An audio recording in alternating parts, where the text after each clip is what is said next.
of defense components.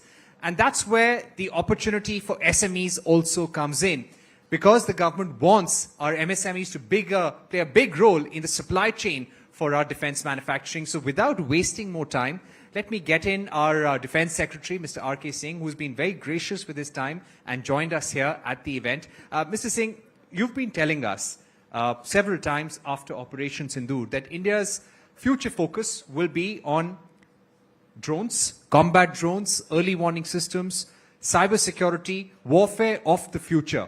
So when you have an audience like this of SMEs, what's the message that you'd like to give them in terms of the opportunity and the occasion that you would like them to rise to? Yeah, as you mentioned, Parikshit, the nature of warfare is changing quite a bit.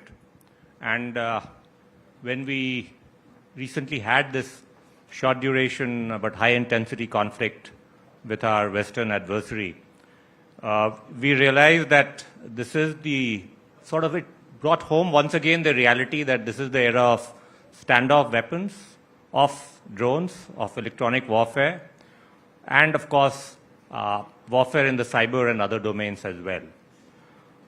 We also had a reality check in terms of where we were in that space. There is a general perception that, for example, in drones, India has a fairly large ecosystem of drones. We had a production-linked incentive scheme for them for the last 4 years or so, and we assume that there is reasonably good capacity there. Actually, the capacity for military-grade drones is not really significant as of now. The intent of the ministry is to give visibility to that ecosystem in terms of orders. That is all we can do. I mean, defense is not a developmental department. We don't do schemes. Although we do have a small developmental scheme for startups called IDEX, where we fund up to prototype levels and take limited procurements from them. But in terms of the bigger contracts, we have one large imported category of drones coming into this country, the so-called HAIL category drones, high altitude, low endurance, which we've signed up with the Americans for 31 MQ-9Bs, which are coming, about 3 years from now. In the other categories of smaller drones, loitering munitions, and the medium altitude, long endurance drones, all I can say is that for the smaller categories, we've given the armed forces the flexibility through emergency procurement to buy what they need directly from the market, to the extent it is available here, or from abroad if it is not available. For the male category, you will be seeing a lot of new RFPs coming out, and I hope a lot of people from the MSME sector will get opportunities as part of those, the contract fulfillment of those kind of orders. Right. When it comes to the indigenization requirements, this is not just a business opportunity. We have no choice. Looking at the global disruptions, the Russia-Ukraine war, US-China trade tensions, the Middle East war, every country is embroiled in its own conflict in some way or the other. There will possibly be times when our closest allies will not be able to come to our rescue or help us in times of crisis. Which are the areas where India would definitely want a stronger supply chain in future? I think we want a stronger supply chain in all the critical areas of military technology. We've achieved that level in certain segments. When it comes to artillery, for example, we've achieved maturity, technological maturity, in line with global or even exceeding global benchmarks. When it comes to armored vehicles, land systems, increasingly even small arms. These are areas where we've now got Indian designed, developed, and manufactured equipment being made for our armed forces. The artillery guns that I mentioned, ATACs, are being made by 2 large Indian private companies, Bharat Forge and TASL, using DRDO technology. You will also see in the coming days that we'll be signing contracts for one of our largest small arm procurements of close quarter carbines, 4.5 lakhs of them, again DRDO design, but the delivery will be by 2 Indian companies, private companies. So in certain areas, certain segments, we've reached the level of maturity where we can do everything ourselves. The IPR is our own. The second level is where the technology is not quite there with DRDO, where we'll have to rely on transfer of technology with minimum level of localization of 50%, what we call the Buy Indian category. Most of our other requirements will fall in those categories.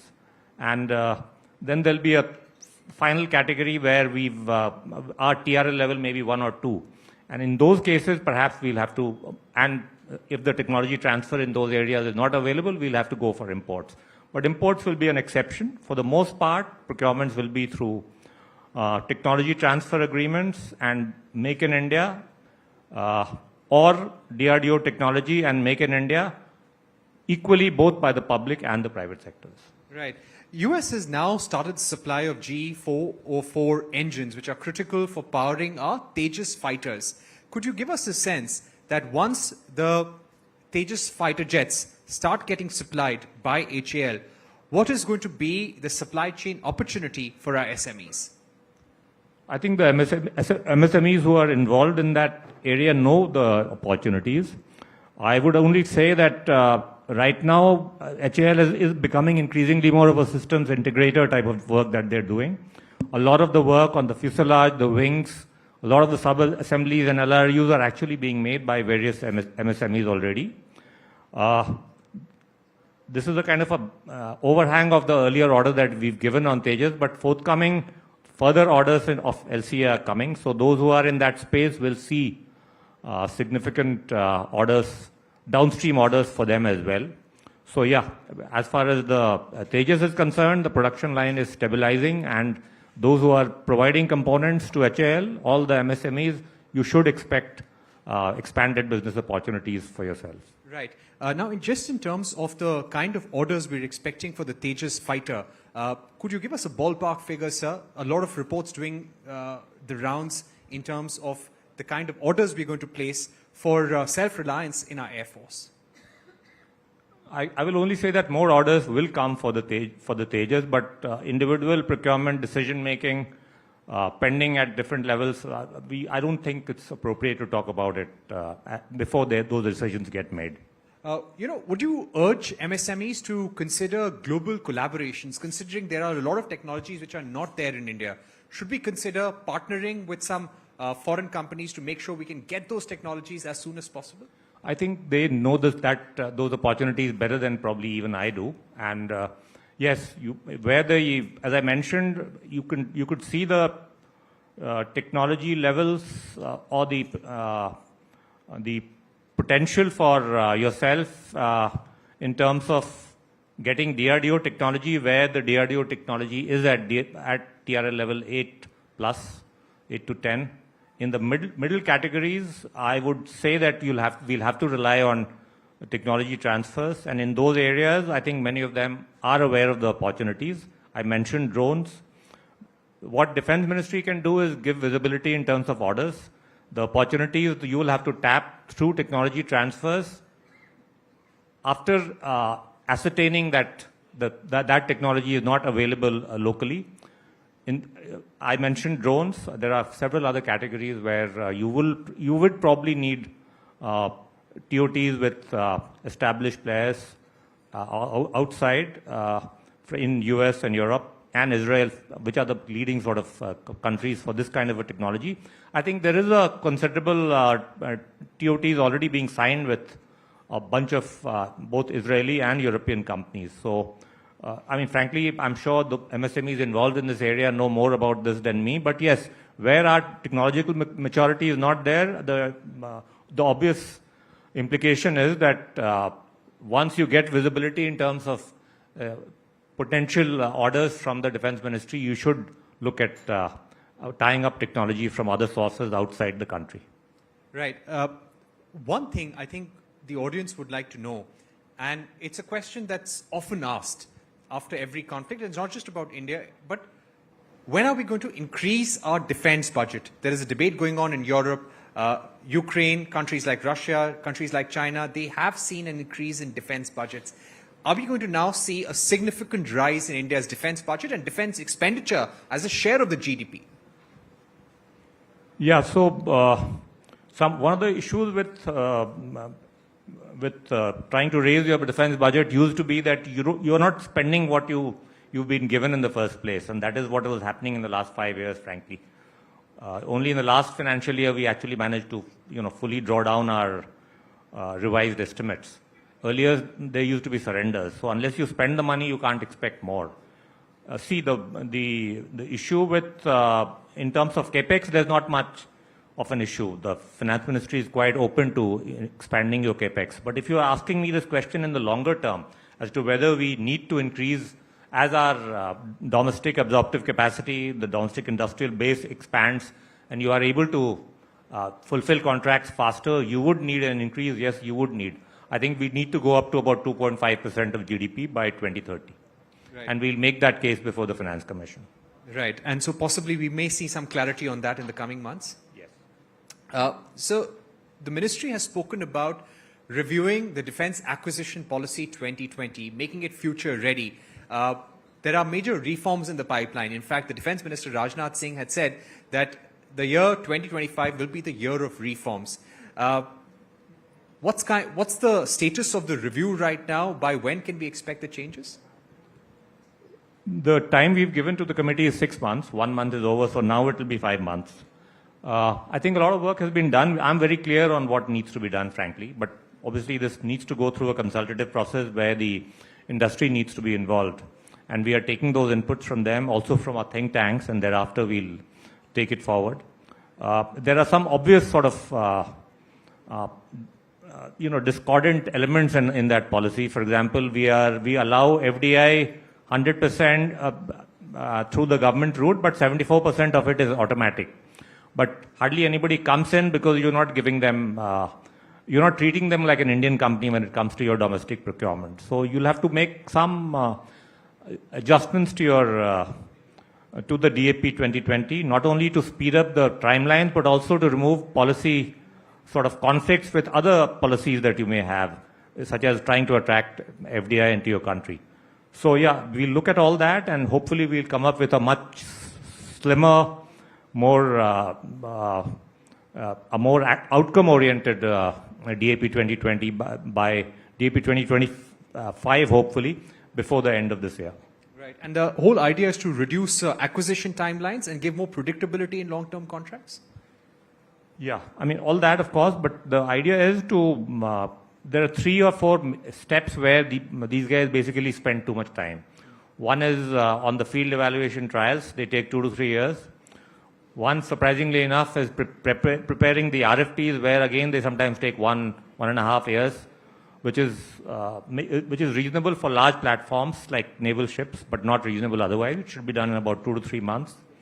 And something called cost negotiations, which again often used to take 1.5 to 2 years at a time. So the intent is to, crunch all of those significantly. It should be possible. Some of it simply involves greater accountability among the, the official cadres who handle these subjects. But some, like the field evaluation trials, you'll have to turn to technology, you'll have to turn to simulation, you'll have to change the policy to accept, for example, if equipment is already in service in other countries, maybe you don't need to go through a full-scale FET. So those kind of things, since the earlier processes were hard-coded in the DAP 20, unless we change it, people don't have the confidence to take those decisions. Right. Any update on the AMCA program, where we are right now? AMCA program, the RFI is out, and there is interest from both private and public sector, which means HAL. So we are hoping that, my personal opinion is that if you look at other countries who have fighter programs, Russia, China, US, most of these countries have at least 2 production lines for fighter aircraft. 3 is not feasible, but perhaps 2 could be sustained even in India. And ideally, one would like to have a separate line. It could be a public-private partnership. It could be a private-private partnership. But the intent is to make that happen through the AMCA program. And the first steps in that, in that regard have been taken. Right. Our final question, are we now building our own Iron Dome? So we already have a multi-layered air defense system, which does involve some legacy equipment, but which has been retrofitted with modern radar and things like that. Then we have medium and short-range air defense systems. There are gaps in it in some areas, which I don't need to mention here in a public place, but some of those gaps we'll fill quickly as a kind of a lesson from Operation Sindoor, wherein you don't want to waste expensive equipment, expensive weapon systems on low-cost drones, and whether you need, other better options. There are also new technologies in this area, including directed energy weapons, where DRDO has made some progress, but there is also the potential for getting some technology from other countries like Israel. So we will have something like an Iron Dome. It will be, in the long run, it will be indigenous, developed by DRDO. But in the interim, as I said, we'll combine a pragmatic mix of our own equipment, some imports, and some through technology transfers and making in India. All right. Mr. Singh, thank you very much for joining us, telling us about India's defense roadmap, where you want to see our defense readiness in the next 10 years. Thank you once again. Thank you. We request you to stay with us for a few awards.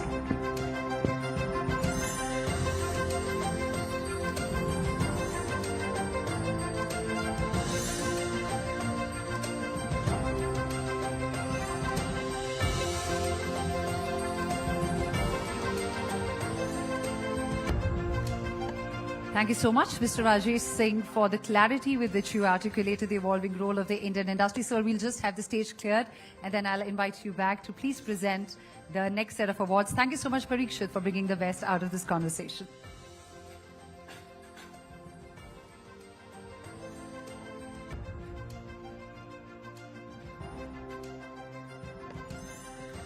And now as we proceed through the evening, ladies and gentlemen, we're coming down to the last two awards for the evening. So a very special segment coming up next. And to take it forward once again, I would like to request Mr. Rajesh Singh to please join us on stage to present the set of awards. Mr. Singh, if we can have you back, please.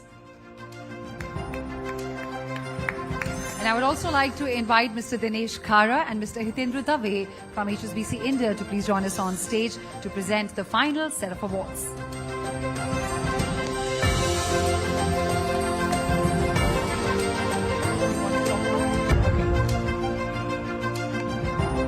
And even though we are heading towards the final two awards, we request to please stay seated because we would like to end this evening on a beautiful, memorable note. And I think the spirit of the performance that's coming up next for you is as evergreen as the spirit of enterprise in this room. So please stay seated while we draw curtains on this very special edition of the awards. For now, moving on to the next awards category, which is Services SME of the Year, Small Enterprises. These are the innovative small enterprises that are redefining service delivery, showcasing agility and customer-centric approaches that set new industry benchmarks. Ladies and gentlemen, our winner for this category is recognized for exceptional service quality and tailored solutions, building trust and delivering tangible value in its specialized fields. So let us all put hands together for Janaswamy Associates.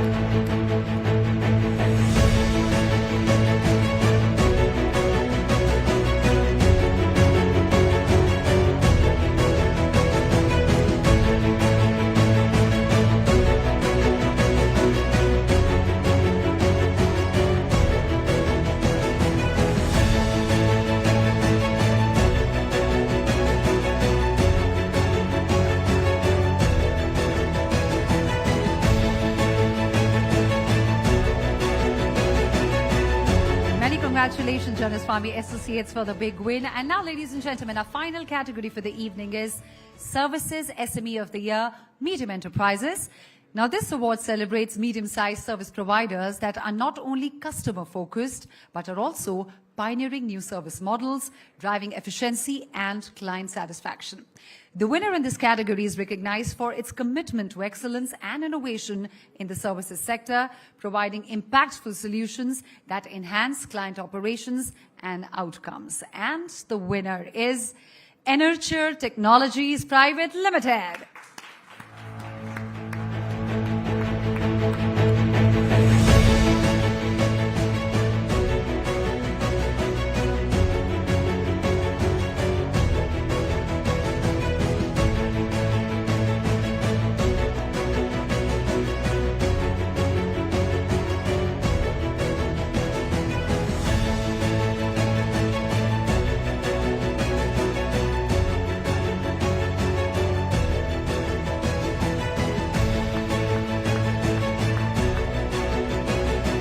many, many congratulations, NHL Technologies Private Limited, for the award. Many congratulations.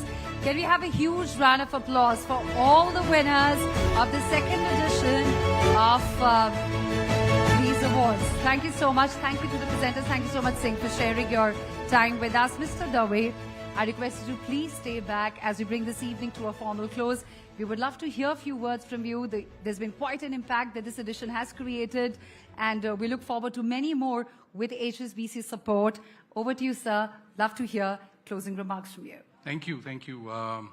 Thank you, ladies and gentlemen, for joining us today. Congratulations once again to all the winners. I can tell you that the jury we have, Mr. Khara, Mr. Garg, other members of the jury, Mr. Panda, I think these are not people easy to impress. I know that from my own personal experience, actually. So you've done much better than I could in my life, get a nod from them. It's great to have the Defense Secretary here. It was wonderful to hear earlier the Civil Aviation and the Minister for Northeast here.